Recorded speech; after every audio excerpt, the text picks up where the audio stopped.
아달월 13일에 그 일을 행하였고 14일에 쉬며 그날에 잔치를 베풀어 즐겼고 수산에 사는 유다인들은 13일과 14일에 모였고 15일에 쉬며 이날에 잔치를 베풀어 즐긴지라. 그러므로 시골의 유다인 곧 성이 없는 고을고을에 사는 자들이 아달월 14일을 명절로 삼아 잔치를 베풀고 즐기며 서로 예물을 주더라.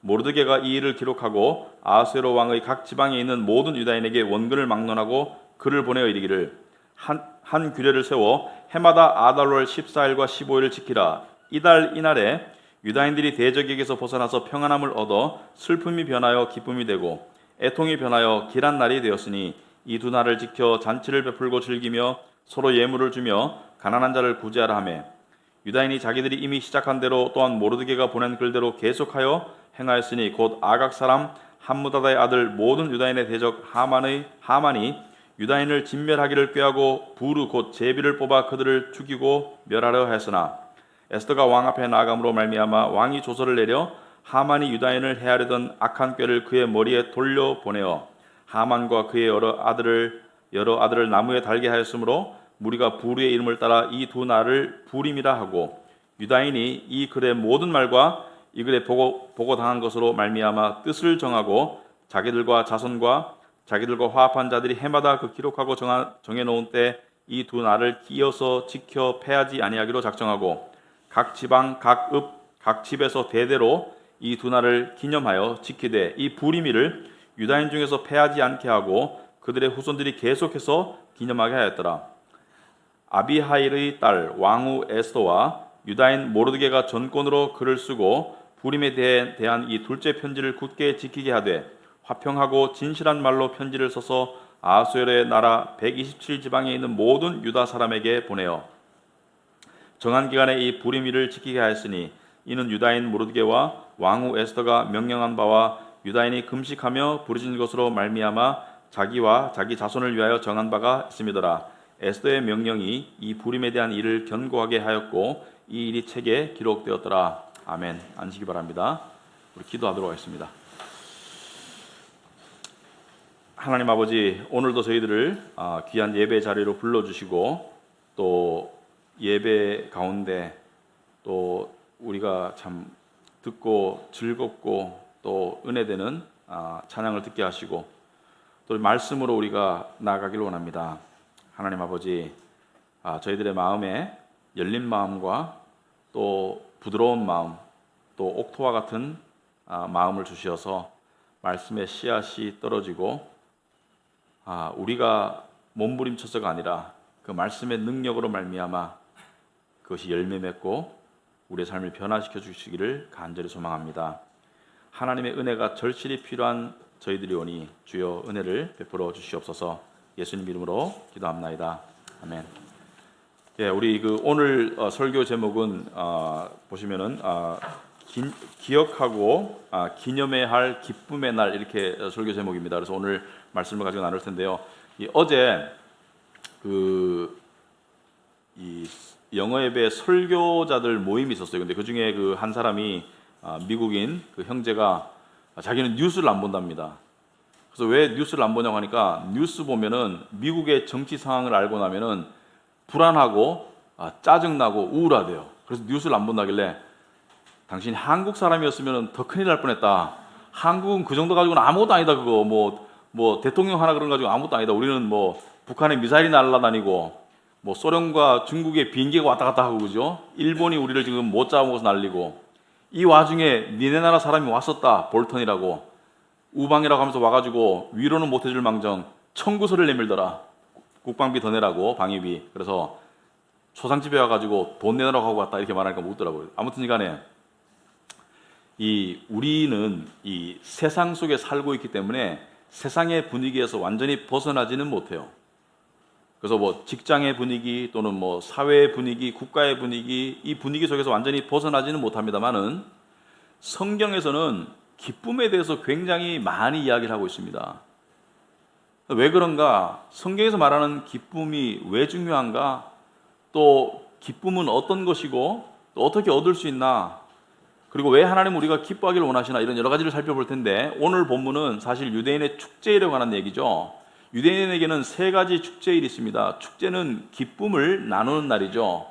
세 가지 축제일이 있는데 유월절, 초막절, 그리고 부림절이라고 있어요. 아직 생소하신 분들은 오늘 본문을 듣다 보면은 무슨 말인지 아실 수가 있어요. 부림절이 뭔지. 자, 오늘 본문을 보시면은 지난 시간에 있었던 것을 다시 재생하는 그런 내용이 들어있죠. 지난 시간에 어떤 일이 있었습니까? 유대인들이 하만의 처음 조소에 의해서, 왕의 조소에 의해서 죽게 되었던 그날, 그러니까 12월 아달월 13일 날 유다인이 죽임을 당하는 대신에 자기들의 원수를 죽일 수 있는, 그러니까 극적인 상황의 반전을 통한 구원, 궁극적으로는 하나님의 섭리의 손길을 통한 구원이 주어진 날이죠. 그래서 유다인들이 자기들을 증오하고 자기를 죽이려고 했던 그 원수들을 몇 명을 죽였습니까?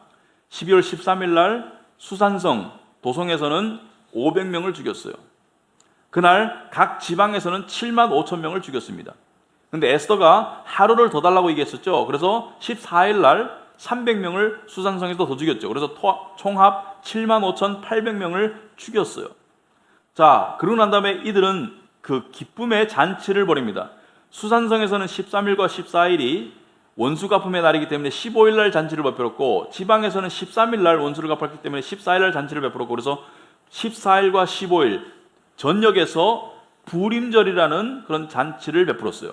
그래서 그 내용이 오늘 내용입니다. 그래서 17절에 보시니까 아달월 13일에 그 일을 행하였고 14일에 쉬며 그날의 잔치를 베풀어 즐겼고, 이건 지방이고요. 18절에 수산에 사는 유다인들은 13일과 14일에 모여서 원수를 갚았고 15일에 쉬며 그날의 잔치를 베풀었어요. 그래서 이 잔치를 베풀면서 서로 예물을 주고 명절로 삼아서 이렇게 잔치를 베풀었어요. 그러니까 모르드게와 에스더가 하나님의 섭리에 의해서 이들에게 명령합니다. 이번만이 아니고 매년 그렇게 하자. 그래서 20절에 보니까 모르드게가 이 일을 기록하고 아하수에로 왕의 각 지방에 있는 모든 유다인에게 원근을 막론하고 글을 보내어 이르기를 한 규례를 세워 해마다 아달월 14일과 15일을 지키라. 이제 이것을 명문화해서 이것을 정례화해서 매년 지켜라. 그래서 그 이유가 무엇이죠? 22절에 보니까 유다인들이 대적에게서 벗어나서 평안함을 얻어 슬픔이 변하여 기쁨이 되고 애통이 변하여 길한 날이 되었으니 이 두 날을 지켜 잔치를 베풀고 즐기며 서로 예물을 주며 가난한 자를 구제하라. 서로 예물을 준다는 것은, 선물을 준다는 것은 기쁨을 나눔의 표현이고요. 그 다음에 우리가 이 성탄절날도 예물을 서로, 선물을 서로 주지 않습니까? 그 다음에 가난한 자에게 이 구제하라는 것은 빠짐없이 모든 자가 즐길 수 있도록 그렇게 하라. 그래서 있는 자들이 같이 베풀어서 같이 즐겨라, 이렇게 얘기하는 것이죠. 그러니까 이 잔치에는 소외된 사람이 없도록 해라. 예약한 사람, 초대받은 사람만 있는 것이 아니라 모든 사람이 즐기도록 하라. 그리고 26절에 무리가 부르의 이름을 따라, 부르라는 것은 페르시아 말로 제비라는 뜻입니다. 제비. 그러니까 부르, 제비를 뽑아서 하만이 3장에 보시면은 제비를 뽑아서 유다인을 도륙하려고 결정한 날이 12월 13일이었어요. 그래서 부르, 제비의 복수형이 부름입니다. 부림. 그래서 부림절, 그러니까 제비들의 절기, 이런 얘기인데, 유대인들이 이 단어를 딱 들었을 때 가장 연상되고 떠오르는 것은 무엇일까요? 우리는 죽을 뻔했었어.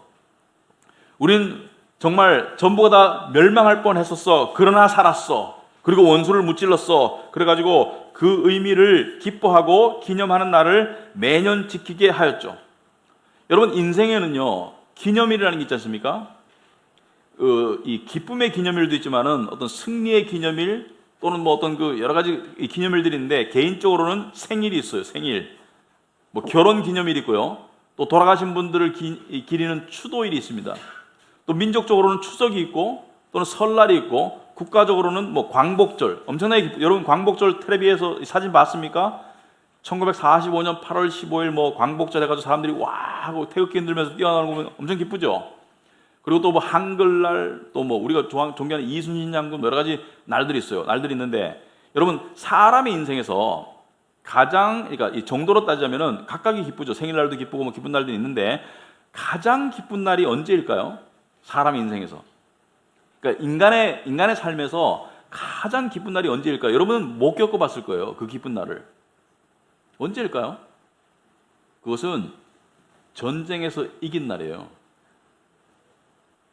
왜냐하면 죽다가 살아난 날이 제일 기쁜 날이에요, 사람에게. 여러분, 이 로또에 당첨되는 것도 사람들이 기뻐하겠죠. 뭐 저는 당첨이 안 돼봐서 모르겠지만 그것과 비교가 안 되죠. 그거는 살아있는 사람이 좀 더 잘 살게 된 것이고, 뭐 행불행은 장담할 수 없어요. 뭐 당첨됐다고 다 행복한 건 아니니까. 근데 전쟁에서 이겼다는 것은 정말 죽거나 포로로 잡혀가거나 정말 비참한 현실을 취할 뻔했는데 이겼어. 여러분이 정말 참호 속에서 적과 대적해가지고 정말 총을 겨누고 있는데 죽이지 않으면 죽어요. 그러니까 죽이지 않으면 죽는 그 상황에서 이겨가지고 죽이고 이겼어. 그때 얼마나 기쁠까요? 그때 뭐 죽은 적을 향해서 뭐 슬퍼하고 이럴까요? 그러지 않아요. 어느 군인도 적을 향해서 슬퍼하지 않아요. 자기의 승리를 기뻐하지. 이게 인지상정입니다. 그래서 이 전쟁을 겪어본 전쟁에서 이긴 날이 가장 기뻐요. 그래서 이 전쟁에서 이긴 영웅이 돌아올 때 막 사람들이 막 난리가 나잖아요.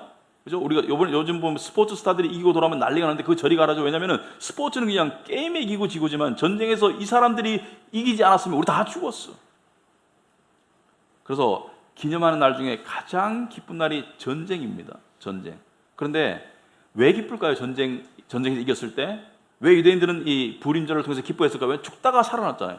그런데 또 죽어요. 왜냐하면 인생은 영원하지 않기 때문에. 그러나 일시적으로 죽다가 살아난 것만 해도 이렇게 기쁜데, 제가 지금 하고자 하는 말은 교과서적으로 들으면 안 되시고요. 한번 생각해 보기 바랍니다. 여러분, 우리는 죽었다가 영원히 살아난 사람들이에요. 그리스도인은 죽었다가, 그러니까 지옥으로 갈 운명이었다가 영원히 살아났어요. 영생을 얻었어요. 그러면 전쟁에서 이긴 정도는, 전쟁에서 이겼으면 이 땅에서 그냥 좀 더 사는 거지만은 우리는 영원히 지옥에 안 가고 영원히 천국에 살 수 있는 영생을 얻었어요. 그러면은 우리야말로 기뻐할 수 있는 근본적인 이유를 가진 사람들이고 그것을 기념하고 기억해야 될 의무가 있는 사람들이에요. 이 불임절은 매년 있었어요. 중요한 절기니까 매년 있어요. 근데 어느 절기도 매달 있는 절기는 없어요. 여러분, 뭐 광복절이 매달 있거나 또는 무슨 뭐 3.1운동이 삼일절이 매달 있거나 추석이 어느 절기도 매달 있는 절기는 없습니다. 그런데 우리는 이 구원의 감격이 너무나 기쁘고 너무나 소중하기 때문에 우리는 매주 이것을 기억하고 기념하는 것이 주일 예배의 한 중요한 의미라고 생각합니다. 여러분, 주일 예배를 드리는 것은 하나님께 영광 돌리고 찬양하고 여러 가지 의미가 있지만은 주일 예배의 가장 중요한 의미 중에 하나는 우리는 구원을 기억하기를 원해요. 여러분, 직장에서 뭐 미팅하다 갑자기 예수 그리스도께서 돌아가신 의미를 생각해보지 이런 말 안 하잖아요. 그죠? 여러분, 살면서 그런 얘기를 안 하잖아요. 교회에서 그런 얘기를 듣잖아요. 우리끼리 모였을 때 구원받았네, 예수 그리스도의 십자가를 통해서 구원받았네, 부활을 통해서 영생을 얻었네. 그러니까 단지 죽음에서 살아난 것이 아니고 하나님의 상속자가 되었죠. 하나님의 영원한 나라를 상속하는, 유업으로 물려받는 상속자가 되었네. 이것을 우리가 진리를 이야기하면서 다시 한번 구원을 기억하고 다시 한번 기념하고, 그리고 또 더 나아가서 우리가 다시 한번 그것을 누리고 회복하고 그러는 가운데 우리가 살아나는 거예요. 그래서 매주 주일날 저는 예배가 그런 의미가 있다고 생각합니다. 그런데 현실은 많은 교인들이 구원의 감격과 기쁨을 살아가고 회복하기보다는 세상 사람들과 비슷하게 우울하고 불안하고 그렇게 사는 사람들이 참 많아요. 여러분, 기쁨이 왜 중요하죠? 여기서 말하는 기쁨은 뭐 깔깔거리고 뭐 이런 기쁨을 말하는 게 아니에요. 그러니까 진정한 영혼의 기쁨이 왜 중요하죠? 왜 중요하면은 성경에서 말하는 기쁨, joy, 기쁨은요 그냥 단지 행복하다라는 정도가 아니고 그 기쁨은 그 안에 즐거움이 물론 있어요. 즐거운 마음, 가벼운 마음. 그러니까 마음이 깃털처럼 가벼워져요. 기쁘면.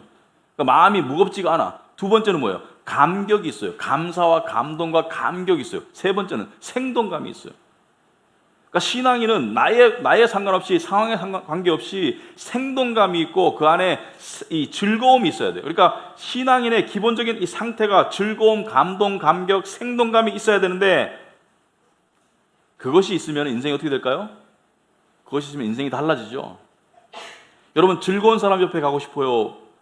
화난 사람 옆에 가고 싶어요? 친구도 더 잘생기고요. 전도도 더 잘 돼요. 왜냐하면 너는 왜 그러니? 여러분, 주위에 보면은 세상이 힘든데 보면은 굉장히 화평하고 이 마음이 따뜻하고 또 이렇게 생기가 있고 그런 사람 보면은 궁금하지 않아요? 저 사람 왜 그럴까? 궁금하지 않아요? 저 사람 돈이 많은가 이런 생각을, 그죠? 저 사람 아버지가 재벌인가? 그게 아니고요. 아버지가 재벌이죠. 하나님 아버지가, 그죠? 저 사람 하나님 자녀야. 이건, 그래서 우리는 기쁨이 필요하다. 기쁨이 필요해요.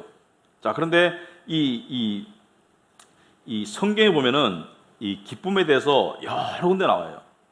기쁨이라는 단어를, joy라는 단어를 치면 여러 군데 나옵니다. 근데 몇 군데를 살펴보겠습니다. 첫째는 예수님께서 요한복음 16장 22절에 이렇게 말씀하셨죠. 지금은 너희가 근심하나 내가 다시 너희를 보리니 너희 마음이 기쁠 것이다. 그러니까 지금은 십자가를 가는 나를 보고 너희가 슬프나 나를 다시 볼 때는, 다시 보는 주님은 무슨 주님이에요? 부활의 주님을 보면은 부활의 주님이 의미하는 게 뭐예요? 영생을 의미하는 거예요. 그러니까 주님을 다시 만났어도 기쁘지만은 그 이상으로 부활이 의미하는 사망을 이기는 영생을 얻을 수 있는, 영원히 사는 그 영생을 얻을 수 있는 그것을 보고 너희가 기쁠 것이다. 그리고 그 다음 말이 중요합니다. 너희 기쁨을 빼앗을 자가 없으리라 그랬어요. 너희 기쁨을 빼앗을 자가 없으리라. 그런데 누가 뺏어갔나요, 우리 기쁨을? 왜 우리는 기쁘지 아니한가? 왜? 누가 뺏어갔어요? 누가 뺏어갔어요? 여러분이 만약에 크리스찬인데 이 로이드 존스 목사님이 수십 년 전에 돌아가셨죠. 영국의 유명한 설교가죠. 로이드 존스 목사님이 쓰신 책 가운데 이런 표현을 했습니다. Miserable Christians. 이 불행한 기독교인들. 그러니까 로이드 존스 목사님이 이렇게 말씀하셨어요. 아니, 구원받은 사람이 근본적인 이 삶의 자세가, 삶의 형태가 기쁘지 않다면, 더 나아가서 불행의 미저러블, 비참해 보인다면 그거는 하나님께 영광이 전혀 안 된다. 그건 무슨 문제가 있는 거야. 그래서 로이드 존스 목사님이 하신 말씀이, 우리가 물어야 될 굉장히 중요한 질문이 한 가지 있다. 우리 크리스찬들이 물어야 될 중요한 질문이 한 가지인데 그것이 뭐냐? 왜 나는 안 행복한가를 물어보라는 거예요. 왜 나는 기쁘지 아니한가를 물어보라는 거예요. 왜 그런가? 왜 그런가? 여러분, 왜 그런 것 같아요? 오늘 그 주부에 보시면은 그 오스왈드 체인버스의 글에 보면은 이런 내용이 있더라고요. 제가 보니까 이 세 개의 패러그래프가 있죠. 세 개의 패러그래프. 이 세 개의 문단이 있는데 그 중에 두 번째 문단의 세 번째 줄 끝에 가보면 이런 말이 있습니다. 이 기쁨을, 오스왈드 체인버스가 하는 말이죠. 이 기쁨을 가장 먼저 방해하는 것은 상황을 바라보는 가운데 품게 되는 짜증입니다. 결국은 기쁨을 빼앗아 가는 게 뭐예요? 상황이 아니고 상황을 바라보는 가운데 나오는 나의 짜증이에요. 이 기쁨을 앗아가는데 가장 큰 적은 상황을 바라보면서 나오는 나의 불안감이에요. 상황을 바라보면서 나오는 나의 분노예요. 상황을 바라보면서 나오는 나의 초조함이에요. 그러니까 결국에는 내가, 물론 상황이 2차적인 원인이지만 상황에 의해서 내가 망가지기 때문에 기쁨이 이 예수님 말씀하신 생수의 강을 담고 있는 이 단지가 깨져버리는 거예요. 여러분요, 기독교인은요, 기쁘려고 노력하는 게 아니에요. 그건 세상 사람들이 하는 거예요. 그래서 기쁜 게 좋은 거니까, 그리고 즐거운 게 좋은 거니까. 기독교인은 뭐예요? 진리만 믿으면은 생수의 강이 그냥 넘쳐나게 되어 있어요. 문제는 생수의 강을 내가 막고 있거나 생수의 강의 단지를 내가 깨버리기 때문에 문제인 거예요. 상황에 의해서 내가 무너지는 거야. 너희 마음의 심지를 지켜야 되는데 심지를 지키지 못하는 거예요. 물론 살다 보면 스트레스 받는 일이 있죠. 짜증나는 일이 있고요. 불안한 일이 있어요. 그러나 문제는 뭐예요? 내가 그것에 쉽게 무너져 버리는 거예요. 그러니까 기쁨의 단지가 깨어져 버리는 거예요. 생수의 강을 막아버리는 거예요. 그럼 어떻게 해야 돼요? 여러분, 어떻게 해야 돼요? 우리의 삶에는 그런 일들이 많습니다. 개인적으로도 그렇고요. 지금 제가 지난주에 친구들 한 2명하고 통화를 해봤어요. 근데 제가 묻지도 않았는데 친구들이 하는 말이, 야, 나라 돌아가는 꼴이 이게 뭐냐? 우울하다, 우울해. 그러니까 전반적인 한국 사람들의 일반적인 분위기가 굉장히 힘들어요. 예를 들자면, 여러분 그 연자 맷돌이라고 알죠? 맷돌 이렇게 돌리는 거. 근데 그것을 이제 너무 큰 맷돌은 사람이 못 돌리고 누가 돌려요? 소나 말이나 당나귀가 돌리죠. 이렇게 매달고 이렇게 쭉 걸어가잖아요. 걸어가는데 계속 걸어가게 하려면 어떻게 돼요? 앞에 당근을 딱 매달아 놓죠, 그죠? 당근을 매달아 놓으면 당근 먹으려고 가는데 당근은 계속 거리를 유지하면서 돌아가잖아요. 뒤에서는요, 채찍을 대죠, 그죠? 멈추면 채찍질 하잖아요. 안 간다고. 사실 인간의 삶이 그렇습니다. 앞에 있는 목표를 향해 달려가야 되고요. 내가 이루어야 될 꿈이라기보다는 내가 이루어야 될 어떤 것들이 있어요. 그런 걸 향해 달려가야 돼요. 뭐 빚 갚아야 되고요. 뭐 전세금 마련해야 되고요. 돈 벌어야 애들 먹이고요. 해야 되는 일들이 있어요. 뒤에서는 뭐요? 멈추면 큰일 나. 여러분 직장 다니는 여러분들 내일 직장 가지 마세요. 안 갈 사람 아무도 없겠죠, 그죠? 안 가면 큰일 나. 가야 돼요. 애들 키우는 분들 내일은 밥 주지 마시고 그냥 쉬세요. 큰일 나. 애들 굶어 죽어요. 우리는 멈출 수 없어요. 세상은 우리가 멈추도록 내버려두지 않아요. 그런데 한국 사람은 스트레스 레벨이 더 높을 수밖에 없습니다. 왜냐하면 너무 경쟁이 심해. 그리고 우리 내부적으로도 좁은 땅덩이에 사람도 많고 경쟁도 심하고 너무 힘든데 옆에 일본이 우리를 괴롭혀. 러시아하고 중국이 막 비행기 타고 막 들어갔다 나갔다 해. 중국도 우리를 호시탐탐 경제적으로 무너뜨리려고 해. 우리 안에 정치나 사회는 지금 이상한 데로 가고 있어요. 많은 사람들이 보기에. 경제는 망가지고 있어요. 이 와중에 방위비 분담 더 하라고 그래요. 국가적으로나 사회적으로 스트레스 레벨이 많이 높아요. 그거 인정해야 됩니다. 그런데 뭐예요? 그럴수록 뭐예요? 우리는 기쁨의 이유를 붙잡아야 돼요. 그렇지 않습니까? 여러분 우울하게 살고 싶어요? 불안하게 살고 싶어요? 그렇지 않잖아요? 우울과 불안은 전염돼요. 여러분이 우울하고 불안하잖아요? 그럼 여러분 가까운 사람들이 다 전염돼. 어느 부부가, 어느 부모 자식이 한 사람이 막 불안해 죽겠는데 한 사람이 막 너무 평강해. 그런 집 없어요. 한 사람이 막 이 우울한데 한 사람은 되게 막 행복해. 그런 집 없습니다. 왜냐하면 다 연결되어 있잖아요. 연결되어 있잖아요. 그렇다면 반대로 뒤집어서 여러분이 기쁨을 유지해 보세요. 그러면 여러분이 하나님의 은혜를 여러분 주위 사람들이 끼칠 수밖에 없어요. 왜? 여러분의 기쁨을 통해서 옆에 사람이 기쁨이 전가되니까. 여러분의 화평을 통해서 옆에 사람들이 화평해지니까. 그러니까 사람을 사랑하기 위해서는 하나님으로부터 사랑을 먼저 받아야 돼요. 성경에 기뻐하라는 말이 여러 군데 나옵니다. 예수님께서 기쁨을 빼앗을 자가 없다 그랬고 빌립보서 4장 4절에 오면은 사도 바울이 뭐라 했습니까? 주 안에서 항상 기뻐하라. 내가 다시 말하노니 기뻐하라. 이 명령이지 이게 권유입니까? 명령이잖아요. 주 안에서 항상 기뻐해라. 내가 다시 말하노니 기뻐하라. 다시 말한다는 것은 뭐예요? 기쁨이 중요하기 때문이에요.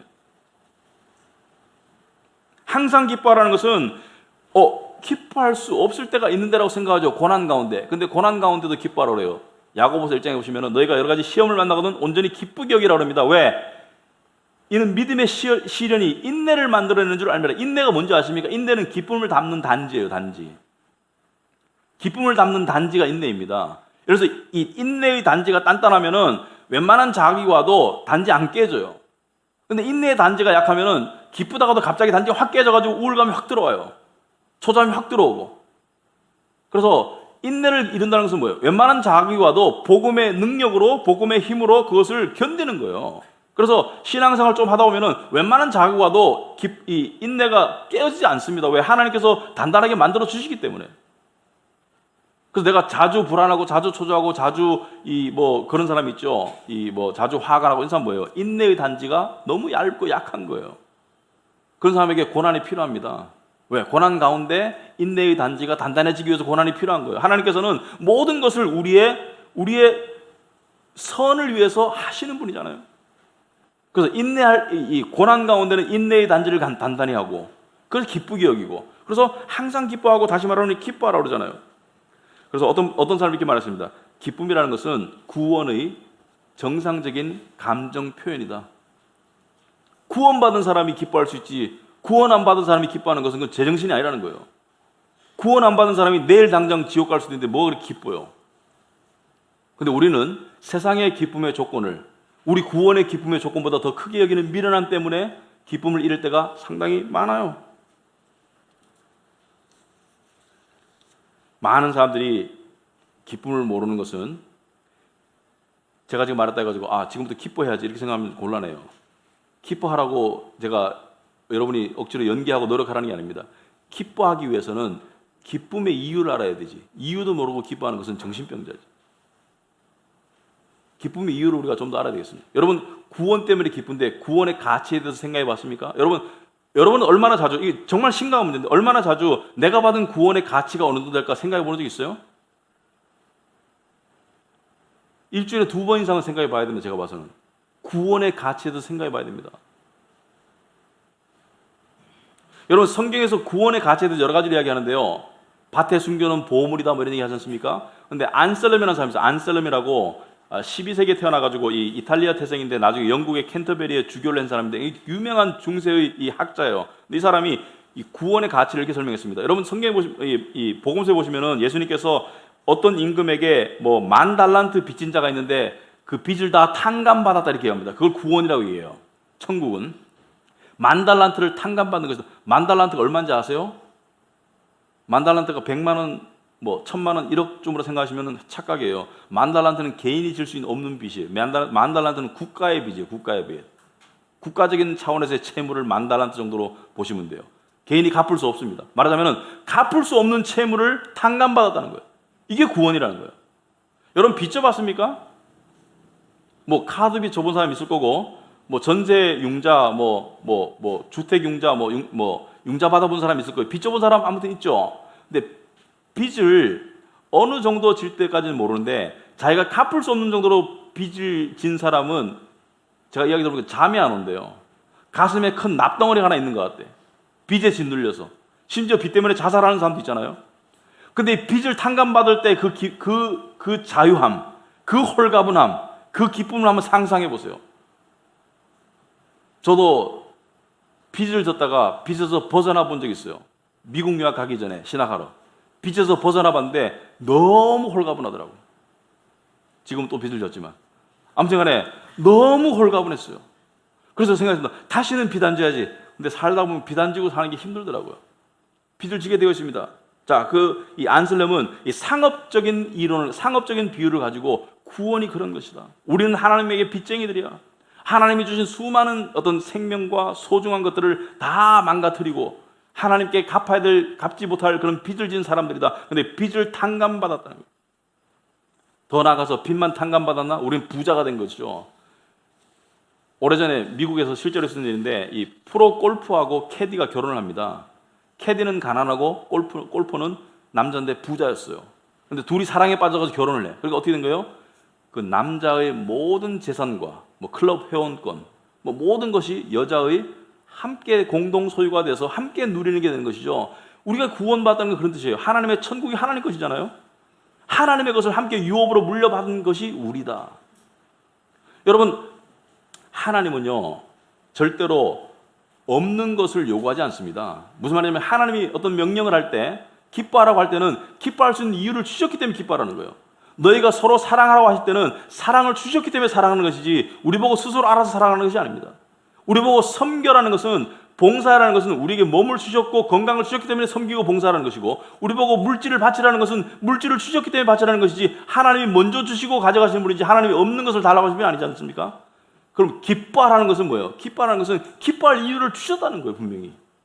그걸 얼마나 생각해 보고 있습니까, 여러분? 여러분, 자기 전에 무슨 생각하면 잡니까? 성경책도 좋지만은 이 좋은 이 신앙 서적 같은 거 읽으면서, 그런 거 읽으면서 영혼에게 진리를 자꾸 이야기해 주는 사람하고 자기 전에 스마트폰만 계속 쳐다보는 사람하고는 삶의 질이 달라요. 스마트폰 계속 보면은 감각적인 자극이 주어지죠. 그렇지만 걱정도 늘어나게 되어 있습니다. 하지만 진리의 말씀을 계속해서 듣는 사람은 영혼이 나도 모르는 사이에 살쪄 있어요. 생기가 나게 되어 있어요. 그래서 여러분에게 하나님께서는 기뻐할 수 있는 이유를 주셨고, 또 더 나아가서 기쁨이 성령의 열매라는 것을 생각해 봐야 됩니다. 여러분, 성령의 열매는 사랑과 희락과 화평과 오래 참음과 자비와 이렇게 쭉 나가잖아요. 양성과 충성과 온유와 절제 나가는데, 사랑 다음에 뭐가 나왔어요? 희락이 뭐예요? joy, 기쁨이에요. 우리말로, 요즘 당신 기쁜가요? 모르고 당신 희락하신가요? 이렇게 안 물어보죠, 그죠? 희락이라는 단어 안 쓰잖아요. 쉽게 말하면 기쁨이죠. 기쁨, joy. 이게 중요한 말입니다. 기쁨이 없는 사람은 사랑도 없는 사람이다. 맞습니까? 맞습니까?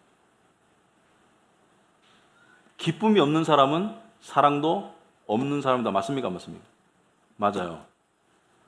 왜냐하면 성령의 열매는 크게 보면 한 개예요. 열매 한 개예요. 나는 사랑은 되는데 기쁨이 없어. 불가능합니다. 나는 진정으로 기쁜데 사랑이 안 돼. 불가능합니다. 사랑과 기쁨의 수준은 같이 가는 거예요. 나는 되게 우울한데 남을 사랑해. 이런 사람 없어요. 나는 되게 불안한데 불안한 사람이 남 사랑이 됩니까? 불안한 사람은 자기한테 푹 빠져있는 사람인데. 사랑하려면 여유가 있어야 되는데 불안한 사람은 자기에게만 푹 빠진 사람 사랑할 수 없어요.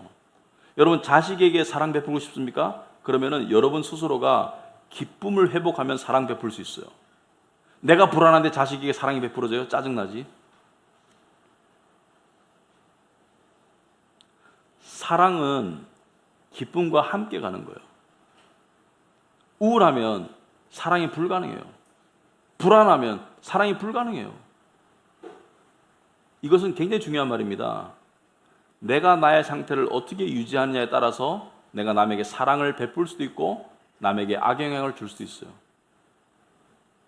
사랑은 나의 노력이라고 생각하잖아요. 나의 노력 맞아요. 어떤 노력이냐? 하나님을 통해서 공급받는 노력이 있어야 돼요.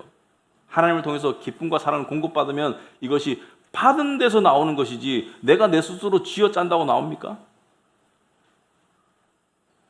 그래서 이런 부분들을 우리가 생각해 봐야 된다. 여러분, 기쁨이 없는 이유가 뭡니까? 첫째는 구원의 확신에 대한 실종이 희미함 때문이에요. 여러분, 구원의 확신은요, 기쁨의 원천적인 이유입니다. 그것은 천국을 향한 보증수표와 같은 것이고요, 나를 향한 하나님의 확실한 증거 같은 것이에요. 근데 구원의 확신이 없어 내가? 그럼 둘 중에 하나지. 구원을 안 받았거나 구원을 못 받았거나, 둘 중에는 구원을 받았지만 지금 딴 생각하고 살거나, 둘 중에 하나죠. 이같이 귀한 구원을 등한시하면 너희가 어찌 피하리요?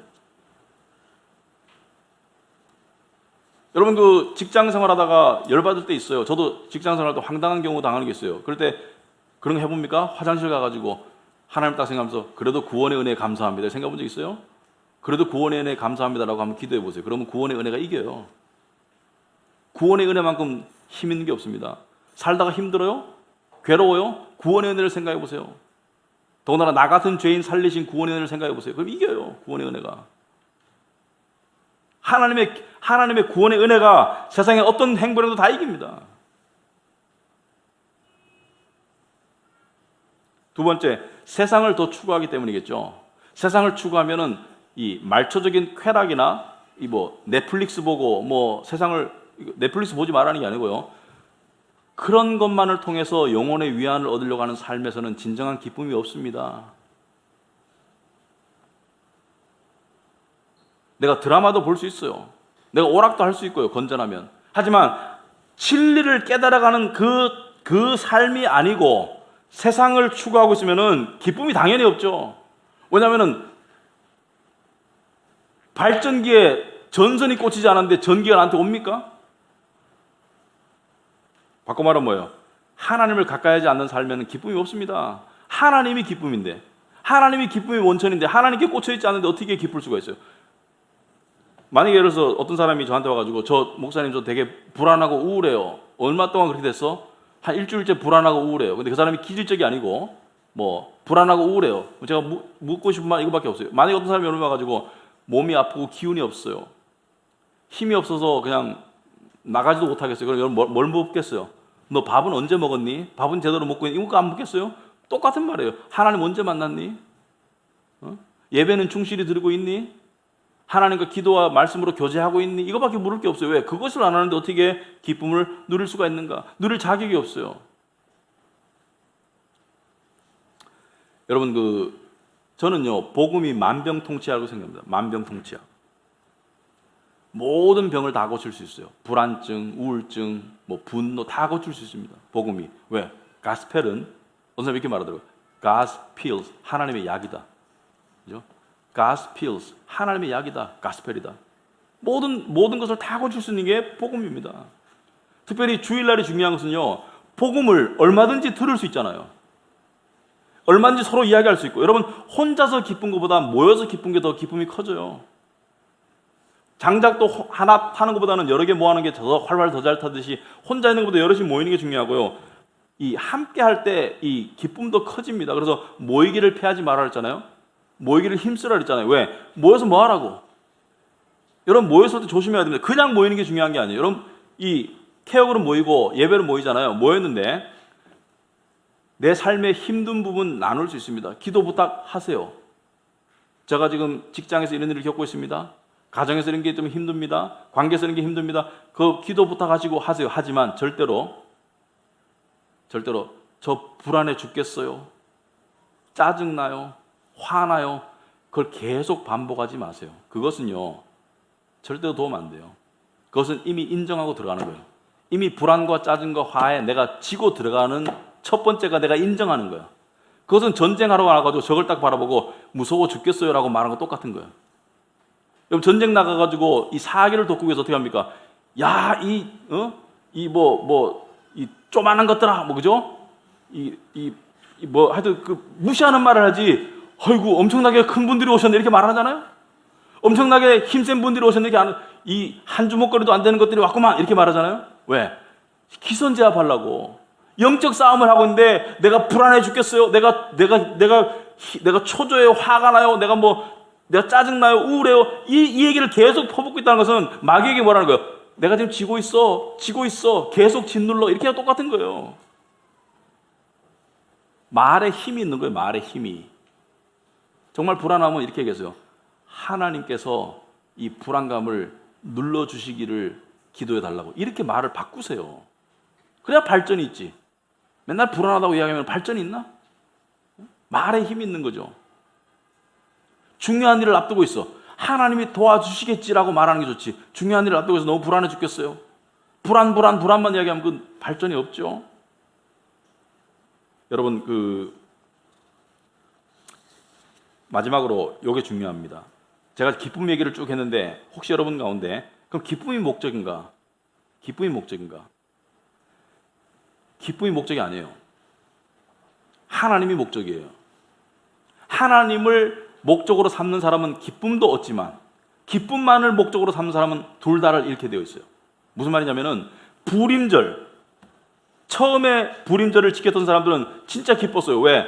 그 사람들이 바라본 것은 모르드게와 에스더가 아닙니다. 그 사람들이 바라본 것은 모르드게와 에스더를 통한 하나님의 구원의 섭리의 손길을 바라본 거예요. 우리 하나님이 우리를 구원해 주셨네를 바라본 것이죠. 근데 유대인들은 시간이 지나면서 그 하나님을 망각하고 지금 이스라엘은 여전히 불임절을 지켜요. 민족적인 절기야. 지금도 지켜. 그런데 그들에게는 진정한 기쁨이 없고 뭐예요? 오락이야, 오락. 유대인의 불임절은 요즘 말로 하면 할로윈 데이 비슷해요. 각양각색의 옷을 입고 꽃갈 모자 쓰고 막 낄낄거리고 이게 불임절이에요. 그것은 진정한 기쁨의 날이, 잔치의 날이 아니고 말초적으로 변한 날이에요.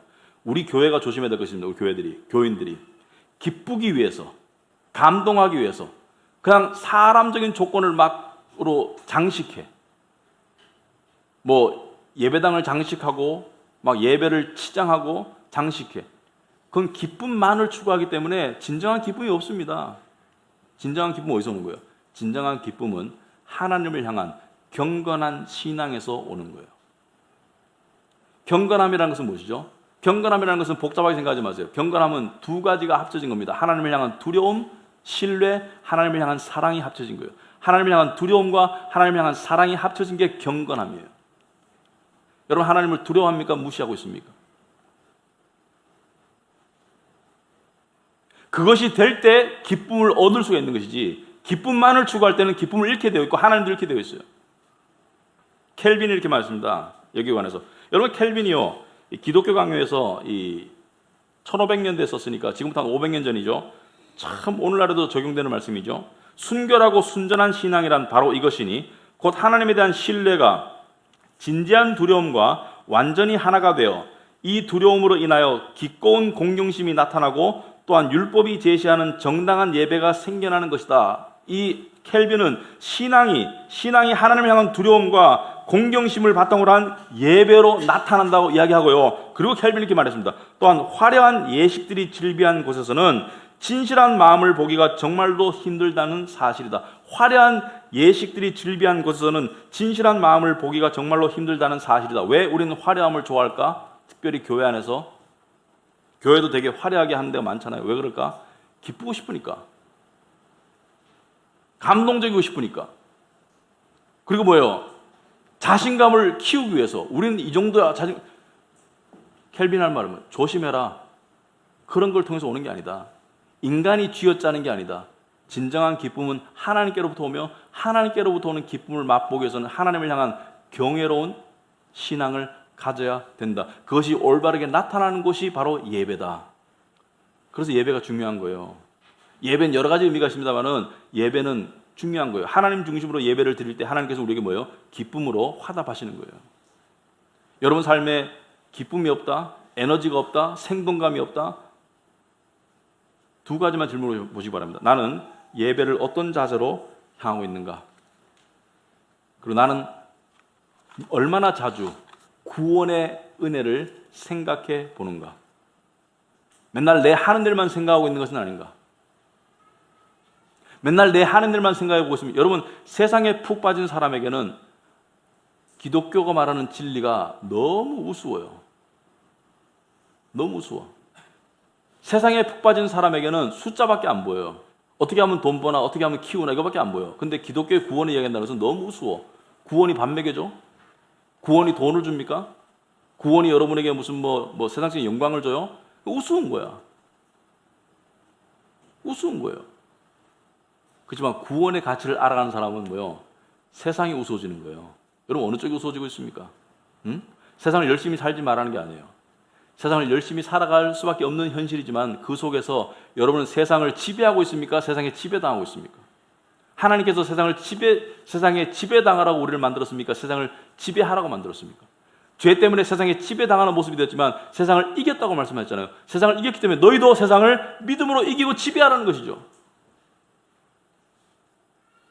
기쁨은 능력과 힘을 포함하는 거예요. 필요한 거예요, 우리한테.